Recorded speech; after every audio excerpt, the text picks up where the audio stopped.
ముందే నిర్ణయమైపోయిన పదవికి అప్లికేషన్లు స్వీకరిస్తారా? కాంగ్రెస్ మాత్రం ఆ పని చేస్తుంది అన్నది అందులోని కార్యకర్తల్లో జరుగుతున్న చర్చ.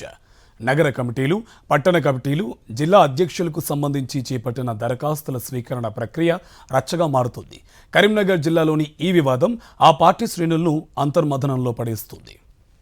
కరీంనగర్ జిల్లా కాంగ్రెస్ కార్యాలయానికి ఇటీవల కర్ణాటక ఎమ్మెల్యే శ్రీనివాస్ వచ్చారు. ఆయనతో పాటు ప్రస్తుత జిల్లా పార్టీ అధ్యక్షుడు మానకొండూరు ఎమ్మెల్యే కవంపల్లి సత్యనారాయణ కూడా హాజరయ్యారు. కాంగ్రెస్ చేపట్టిన సంస్థాగత పదవుల నియామకంలో తమకు అన్యాయం జరుగుతుందని మహిళా నేతలు కొందరు పరిశీలకుల ముందు వాపోయారు.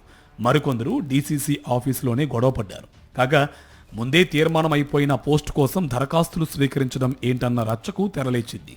జిల్లా అధ్యక్ష పదవి కోసం చొప్పదండి ఎమ్మెల్యే మేడిపల్లి సత్యంతో పాటు సుడా చైర్మన్ కోమటిరెడ్డి నరేందర్ రెడ్డి, బెలిచాల రాజేంద్రరావు, కోమటిరెడ్డి పద్మాకర్ రెడ్డి, ఆల్సోర్స్ విద్యా సంస్థల అధినేత ఊట్కూరి నరేందర్ రెడ్డి, అంజన్ కుమార్ యాదవ్ వంటి వారు ప్రధాన ఆశావహులుగా ఉన్నారు.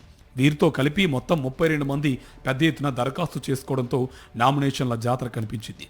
నగర అధ్యక్ష పదవి కోసం 22 మంది అప్లై చేశారు. అయితే కొంతకాలంగా ఈ పదవిని బెలిచాల రాజేంద్రరావుకి కట్టబెడతారనే ప్రచారం జోరుగా సాగుతుంది. రాజేంద్రరావు కాస్త ఎకనామికల్గా బాగుండడంతో పాటు పొలిటికల్ బ్యాక్గ్రౌండ్ ఉన్న కుటుంబం, పెద్ద మనిషి తరహాలోనే ఉంటారనే వాదనను చాలా మంది తెరపైకి తెచ్చారు. ఏదైతేనేం ఆయన ఏకంగా సీఎంతోనే ఓసారి భేటీ కూడా అయ్యారు. పీసీసీ అధ్యక్షుడు మహేష్ కుమార్ గౌడ్ను కలిసిన సందర్భంలో జిల్లాలోని మంత్రులతో సఖ్యంగా ఉండాలని తెలిపినట్టు ఓ ప్రచారం జరిగింది. ముఖ్యంగా మంత్రి శ్రీధర్ బాబును ప్రసన్నం చేసుకుంటే నీకు అవకాశాలు ఎక్కువ అని చెప్పినట్టుగా తెలుస్తుంది. ఇన్ని పరిణామాల తర్వాత బెలిచాల రాజేంద్రరావుకి ఆల్మోస్ట్ కరీంనగర్ డీసీసీ పీఠం ఖాయమనే చర్చకు తెరలేచింది. బెలిచాల రాజేంద్రరావు పేరే ఎక్కువగా ప్రచారంలో ఉండడంతో ఆయన వ్యతిరేక వర్గం ఆయనకు రాకుండా అడ్డుకునేందుకు ప్రయత్నిస్తుంది. మరోవైపు డీసీసీ పోటీలో కూడా పార్టీలోని ఆయన అంతర్గత ప్రత్యర్థులు బరిలోకి దిగారు. ఈ క్రమంలో ప్రకటన తరువాయి కరీంనగర్ డీసీసీ అధ్యక్షుడు ఇక రాజేంద్రరావేనన్న ప్రచారం గట్టిగా మొదలైంది.